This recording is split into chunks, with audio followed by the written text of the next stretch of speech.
జయంతే తప్ప వర్ధంతి లేని వీరుడతనం. బ్రిటిష్ సామ్రాజ్యం అంటేనే మరి రవి అస్తమించని ఆ యొక్క సామ్రాజ్యాన్ని తన కను సైగులతో చూపుడు వెలుతో గడ్డగడ్డలాడించినటువంటి మహనీయుడు, అసమాన సాహస వీరుడు, ధైర్యశాలి.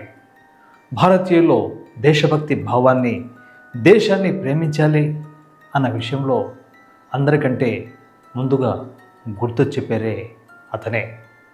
అంతటి మహనీయుడు మరి ఎలా చనిపోయాడు? అసలు నిజంగానే చనిపోయాడా? ఆ మహనీయుడు విమాన ప్రమాదంలో చనిపోయాడని చెబుతున్నటువంటి వార్తల్లో వాస్తవం ఎంత? ఇప్పటికీ ప్రతి భారతీయుడిలో మెదులుతున్న ప్రశ్న ఇది. ఆ మహావీరుడే the great warrior, Indian freedom fighter, Azad Hind Fauj నిర్మాత, జై హింద్ నినాదాన్ని ఇచ్చినటువంటి భారతీయుడు మన నేతాజీ సుభాష్ చంద్రబోస్. నేతాజీ సుభాష్ చంద్రబోస్ జయంతి సందర్భంగా ఆయన వెనుక ఉన్న మిస్టరీ ఏంటి? అసలు ఆ రోజు ఏమి జరిగింది? అసలు ఈ మధ్యలో జరిగినటువంటి ఈ చర్చ సారాంశం ఏమిటి? నిజంగానే నేతాజీ సుభాష్ చంద్రబోస్ విమాన ప్రమాదంలో చనిపోయారా? విమాన ప్రమాదంలో చనిపోకపోతే మరి ఎక్కడికి వెళ్ళారో? మన మధ్య ఉన్నారా? మన మధ్య ఉంటే మరి ఎందుకు నేతాజీ సుభాష్ చంద్రబోస్ను బయటికి రానియకుండా అడ్డుకుంది ఎవరు? ఇంతకు బ్రిటిష్ వెబ్సైట్ ఒకటి బోస్ ఫైల్ పేరుతో విడుదల చేసినటువంటి ఆ నిజాల వెనుక వాస్తవాలు ఏమిటో ఈనాటి నేతాజీ సుభాష్ చంద్రబోస్ జయంతి సందర్భంగా ఆయనకు జన్మదిన శుభాకాంక్షలు తెలుపుతూ మరి ఆ మిస్టరీ వెనుక ఉన్నటువంటి ఆ సీక్రెట్ ఏమిటో తెలుసుకునే ప్రయత్నం చేస్తాం. పదండి, దర్బార్ ప్రెస్లో సుభాష్ చంద్రబోస్ ది మిస్టరీ వెనుక ఉన్న రహస్యం ఏంటో తెలుసుకుందాం.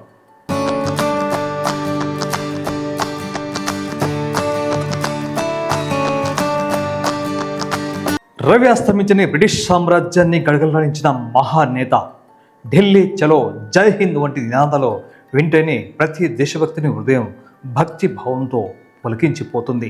నాకు రక్తాన్ని ఇవ్వండి, నేను మీకు స్వాతంత్రాన్ని ఇస్తున్నా అన్న మాటలో ఇప్పటికీ ప్రతి భారతీయుడి చెవుల్లో మారు మోగుతూనే ఉంటాయి.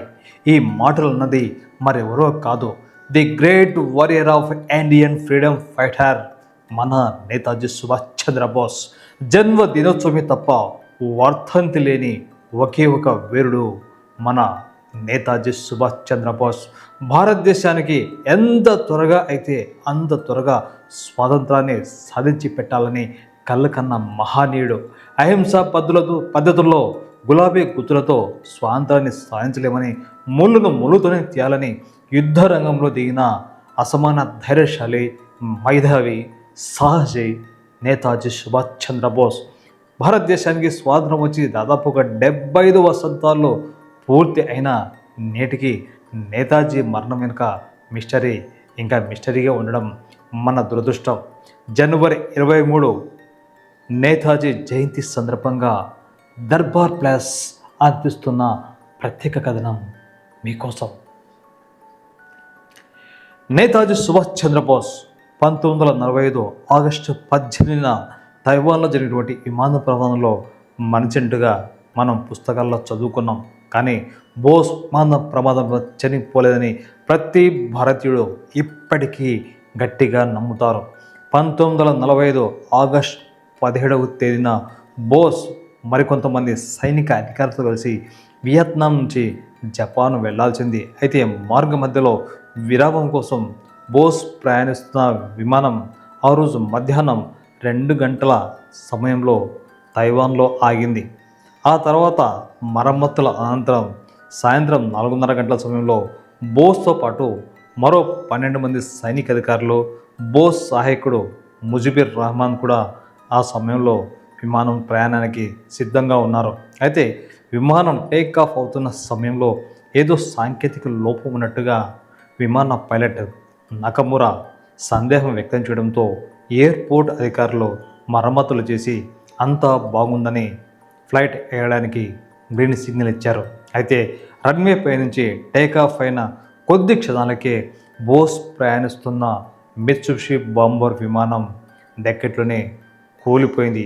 తీవ్ర గాయాలతో ఆ యొక్క విమాన ప్రమాదంలో సుభాష్ చంద్రబోస్ మరణించారు అని మనం ఇప్పటి వరకు చూస్తున్న, చదువుకున్న, తెలుసుకున్న సమాచారం.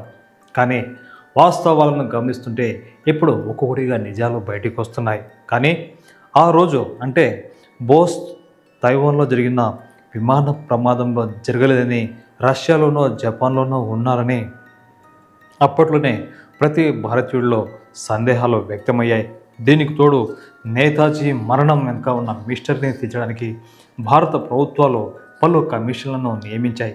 ఇప్పటి వరకు 3 కమిషన్లు నేతాజీ అదృష్టం వెనుక మిస్టరీని మాత్రం ఛేదించలేకపోయాయి. అందరూ చెబుతున్నట్టుగా 1945 సంవత్సరంలో తైవాన్ దేశంలో ఎలాంటి ప్రమాదాలు జరగలేదని అమెరికాతో సహా పలు అంతర్జాతీయ నిఘా సంస్థలు స్పష్టం చేశాయి.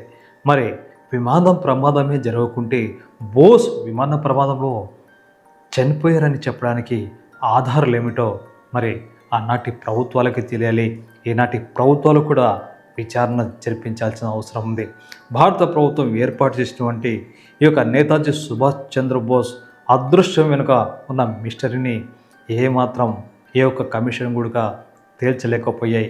నేతాజీ విమాన ప్రమాదంలో చనిపోలేదు, ఎక్కడగా ఖైదీగా ఏ దేశానికి కూడా పట్టుబడలేదు. మరి the great warrior of Indian freedom fighter ఏమైనట్టు, ఎక్కడికి వెళ్ళినట్టు, బోస్ ఆచూకీ కోసం ఏర్పాటు చేసిన కమిషన్లు సాధించింది ఏంటి? అయితే 1945 నుంచి 1954 వరకు బోస్ బ్రతికే ఉన్నట్టుగా రష్యా గూఢాచారి సంస్థ కేజీబీ ఆధారాలు సేకరించింది. అంతేకాదు రష్యా కమ్యూనిస్ట్ పార్టీ సమావేశాల్లోనూ తరచూ బోస్ విషయం చర్చకు వచ్చేదంట. అంటే ప్రస్తుతం మన దగ్గర ఉన్నటువంటి బోసు సమస్యను ఏం చేద్దామని అక్కడ సమావేశాల్లో ప్రస్తావన జరిగినట్టుగా తెలిసింది. అంటే అప్పటికే నేతాజీ సుభాష్ చంద్రబోస్ రష్యాలో బ్రతికి ఉన్నట్టుగా ఈ యొక్క సమావేశాల్లో జరిగినటువంటి చర్చను బట్టి మనకు అర్థమవుతుందని అప్పటి నాయకులు అవగాహన చేసుకుంటున్నారు. 2వ ప్రపంచ యుద్ధంలో జపాన్ ఓడిపోవడంతో బోస్ అతని సహాయకులు సైబీరియా ఎడారి ప్రాంతం ద్వారా రష్యా చేరుకున్నట్టు సమాచారం. అయితే నేతాజీ సుభాష్ చంద్రబోస్ గురించి తెలియని రష్యా సేనలు బోస్ను అతని అనుచరులను బందీగా చేసుకున్నాయి. ఈ విషయాన్ని అప్పటి ప్రధాని జవహర్లాల్ నెహ్రూకు తెలుసని చరిత్ర పరిశోధకుల అభిప్రాయం. అంటే భారతదేశానికి స్వాతంత్రం రాకముందే బోస్ చనిపోలేదని, బ్రతికి ఉన్న వాస్తవాన్ని గాంధీ నెహ్రూలకు తెలుసని ఎట్టే ఆనాటి పరిస్థితులను చూస్తే అర్థమవుతుందంటారు చరిత్ర విశ్లేషకులు.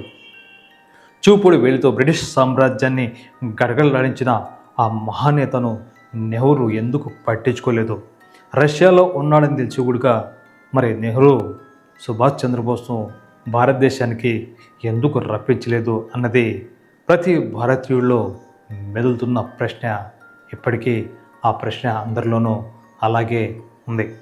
కానీ గాంధీ చనిపోయాక నేతాజీ సుభాష్ చంద్రబోస్ గురించి తెలిసిన బయటకు చెప్పడానికి అనేక కారణాలు ఉన్నాయంట. అంటే బోస్ గురించి బయటి ప్రపంచానికి చెబితే తన ప్రధానమంత్రి పదవికి ఎక్కడ ఎసురు వస్తుందన్న భయంతో నెహ్రూ నేతాజీ గురించిన వాస్తవాలు పక్కన పెట్టారన్న అభిప్రాయం పరిశోధకుల్లో వ్యక్తమవుతుంది. ఇదొక్కటే కాదు, బ్రిటిష్ ప్రభుత్వాన్ని కంటి మీద కునుకు లేకుండా చేసిన బోస్ను స్వాతంత్రానంతరం తమకు అప్పగించాలని బ్రిటిష్ ప్రభుత్వం షరతులు విధించిందని, ఆ కారణంగానే నెహ్రూ నేతాజీ ఆచూకీ గురించిన సమాచారాన్ని దాచిపెట్టి ఉంటారన్న అభిప్రాయం కూడా కొందరిలో వ్యక్తమవుతుంది. మరి అంతేకాదు, ప్రధాని నెహ్రూ మే 28, 1964 సంవత్సరంలో చనిపోయారు. మరి నెహ్రూ చనిపోయినప్పుడు మన ఆజాద్ హింద్ ఫౌజ్ దళపతి సుభాష్ చంద్రబోస్ ఆయన అంత్యక్రియలకు హాజరైనట్టుగా అప్పట్లో మీడియాలో కథనాలు వచ్చాయి. నెహ్రూ దగ్గర ఆయన పాదాల వద్ద నిలబడి ఉన్నటువంటి ఓ వ్యక్తిని చూస్తే బౌద్ధ భిక్షు వేషధారణటువంటి ఆ వ్యక్తి సుభాష్ చంద్రబోస్ అన్న కథనాలు అప్పట్లో వచ్చాయి. బోస్ పోలికలున్న ఓ వ్యక్తి బౌద్ధ భిక్షువు వేషంలో నెహ్రూ పార్థివ దేహం వద్ద నివాళులు అర్పిస్తున్న దృశ్యం స్పష్టంగా కనిపిస్తుంది. ఇది బోస్ ఇక మన దేశంలోనే మన మధ్య ఉన్నారని చెప్పడానికి బలమైన ఆధారం దొరికినట్లయింది దేశ ప్రజల్లో బోస్ను ఆరాధించే ప్రతి ఒక్క భక్తుల్లోనూ. దీంతో భారత ప్రభుత్వం జస్టిస్ ముఖర్జీ ఆధ్వర్యంలో మరో కమిషన్ ఏర్పాటు చేసింది. ఈ కమిషన్ కూడా అందరూ చెబుతున్నట్టుగా 1945 తైవాన్లో ఎలాంటి ప్రమాదం జరగలేదనే విషయాన్ని కూడా జస్టిస్ ముఖర్జీ కమిషన్ కూడా స్పష్టం చేసింది. దాదాపుగా భారత ప్రభుత్వం నియమించినటువంటి అన్ని కమిషన్లు నేతాజీ అదృశ్యం వెనుక ఉన్న మిస్టరీని ఛేదించలేకపోయాయి. లేక కమిషన్ల నివేదికలను అప్పటి ప్రభుత్వం తొక్కిపెట్టిందా అన్న అనుమానాలు సామాన్య ప్రజల్లో ఇప్పటికీ ఉన్నాయి. మరి ఇదిలా ఉంటే ఉత్తరప్రదేశ్లోని ఫైజాబాద్లో సుభాష్ చంద్రబోస్ ఉన్నారన్న వార్త కూడా అప్పట్లో గుప్పుమంది. ఎందుకంటే నేతాజీ సుభాష్ చంద్రబోస్ గుమ్నామీ బాబా పేరుతో ఈ యొక్క ఉత్తరప్రదేశ్లోని ఫైజాబాద్లో ఉన్నట్టుగా సమాచారం తెలుసుకున్నటువంటి నెహ్రూ తదితరులు ఆ గుమ్నాం బాబా విషయం గురించి ఆరా తీశారు. అయితే ఈ గుమ్నాం బాబా ఎప్పుడు బయటికి వారు కాదని, బయటికి వచ్చిన సందర్భం కూడా చాలా తక్కువ అని తెలిసింది. అయితే గుమ్నామీ బాబా సుభాష్ చంద్రబోసే అయి ఉండొచ్చన్న అనుమానాలు కూడా వ్యక్తమయ్యాయి. దాంతో ఆ గుమ్నామీ బాబా చనిపోయిన తర్వాత ఆ గుమ్నామీ బాబా నివసించేటువంటి ఆ గదిలో ఉన్నటువంటి పత్రాలు, పుస్తకాలు, అక్కడ ఉన్నటువంటి వస్తువులు అంటే చేతి వాచులు, ఈ యొక్క స్పెట్స్ ఇవన్నీ గమనిస్తే ఇవన్నీ కూడా నేతాజీ సుభాష్ చంద్రబోస్వే అన్న అనుమానాలు కూడా వ్యక్తమయ్యాయి. ఇంకో ముఖ్య విషయం ఏమంటే ఈ గుమ్నామీ బాబా యొక్క చేతి రాత, అలాగే నేతాజీ సుభాష్ చంద్రబోస్ యొక్క చేతి రాత కూడా ఒకేలా పోలి ఉండడం కూడా గుమ్నామీ బాబే సుభాష్ చంద్రబోస్ అన్నదానికి బలమైన ఆధారం దొరికినట్లయింది. ఈ కమిషన్ల విచారణ చేస్తున్న సమయంలోనే ఉత్తరప్రదేశ్లోని ఫైజాబాద్లో గుమ్నాం బాబా పేరుతో సుభాష్ చంద్రబోస్ ఉన్నారని మీడియాకు తెలిసింది. ఫైజాబాద్లోని రామ్ భవన్లో అచ్చం సుభాష్ చంద్రబోస్ పోలికలున్న ఓ వ్యక్తి గుమ్నాం బాబా పేరుతో ఉన్నారనే విషయం తెలిసి ఉత్తరాది పత్రికలు ఆయనే బోస్ కావచ్చని అభిప్రాయానికి వచ్చాయి. ఎప్పుడు బయటకు రాని ఈ గుమ్నాం బాబా ఒక పర్దా చాటున ఉండి మాట్లాడేవారని, అప్పప్పుడు తెర తొలగినప్పుడు ఆ మహానుభావుడు సుభాష్ చంద్రబోస్ అని చెప్పడానికి తమకు ఏమాత్రం సందేహించలేమని స్థానికులు పేర్కొనడం గమనార్హం. ఈ గుమ్నాం బాబాని బోస్ అనడానికి ఎంతకంటే ఆధారం ఏముంటుందని నిపుణులు సైతం ఓ అభిప్రాయానికి రావడం బోస్ బతికే ఉందని చెప్పడానికి ఇదో మంచి ఉదాహరణ అయింది. అంతేకాదు బోస్ చేతిరాత, గుమ్నాం బాబా చేతివ్రాత ఒకటే అని చేతివ్రాత నిపుణులు సైతం చెప్పడం కూడా బోస్ 1945 తైవాన్లో జరిగినటువంటి విమాన ప్రమాదంలో చనిపోలేదన్న విషయాన్ని స్పష్టం చేస్తున్నాయి. రామ్ భవన్లో ఉన్న గుమ్నాం బాబా సెప్టెంబర్ 18, 1985లో చనిపోయారు. అప్పటికి ఫైజాబాద్ రామ్ భవన్ ఆవరణలోనే బాబా సమాధి ఉంది. ఆ సమాధి శిలాఫలకంపై జననం జనవరి 23, 1987 అని, మరణం సెప్టెంబర్ 18, 1985 ఉంది. బోస్ జన్మదినం జనవరి 23, గుమ్నాం బాబా జన్మదినం కూడా జనవరి 23 కావడం ఈ గుమ్నాం బాబాని బోస్ అని చెప్పగానే చెబుతున్నాయి. మరి అంతటి యుద్ధ వీరుణ్ణి, భారత మాతను బ్రిటిష్ బానిసంఖ్య నుంచి విముక్తి చేసిన ఆ మహావీరునికి రహస్యంగా జీవించాలని గృహ నిర్బంధంలో ఉంచింది ఎవరు? కోట్లాది మంది భారతీయుల గుండెల్లో ధైర్యానికి, సాహసానికి మారుపేరుగా మన అందరి గుండెల్లో గూడు కట్టుకున్న ఈ నేతాజీని మనకు దక్కకుండా మనలోనే ఉంటూ దూరం చేసింది ఎవరు అన్న విషయం తేలాల్సి ఉంది. నేటికి ప్రతి భారతీయుల్లో బోస్ విదేశాల్లో జరిగినటువంటి విమాన ప్రమాదంలో చనిపోలేదన్న నమ్మకం, ధీమా ఎప్పటికే ప్రతి ఒక్కరిలో ఉన్నాయి. మరి ఇదే సందర్భంలో బోస్ను బద్ధశత్రువుగా భావించే బ్రిటిష్ వెబ్సైట్ bosfiles.info పేరుతో విడుదల చేస్తున్నటువంటి ప్రకటనలో బోస్ 1945 తైవాన్లో జరిగిన విమాన ప్రమాదంలో బోస్ చనిపోయారని స్పష్టం చేస్తున్నాయి. మరి విమాన ప్రమాదం జరిగిందని చెబుతున్న సుమారు 70 ఏళ్ల తర్వాత బోస్ ఫైల్స్ అంటూ బ్రిటిష్ వెబ్సైట్ చేసిన ప్రకటనలో వాస్తవం ఎంత? బోస్ అదృష్టం గురించి ప్రతి భారతీయుడు ఎంతో ఆసక్తిగా ఎదురుచూస్తున్నారు. మన ప్రభుత్వాలు ఎందుకు పట్టించుకోలేదు? ఇటీవల బయటపడిన రహస్య పత్రాల్లో బోస్ కుటుంబంపై నెహ్రూ ప్రభుత్వం నిఘా ఉంచిందన్న విషయం బట్టబయలు కావడంతో బోస్ మన మధ్య జీవించి ఉన్నారనడానికి మరింత బలం చేకూరినట్టయింది. ఈ మధ్య భారత ప్రభుత్వం సైతం ఈ యొక్క నేతాజీ అదృశ్య విషయంపై ఓ ప్రకటన చేసింది.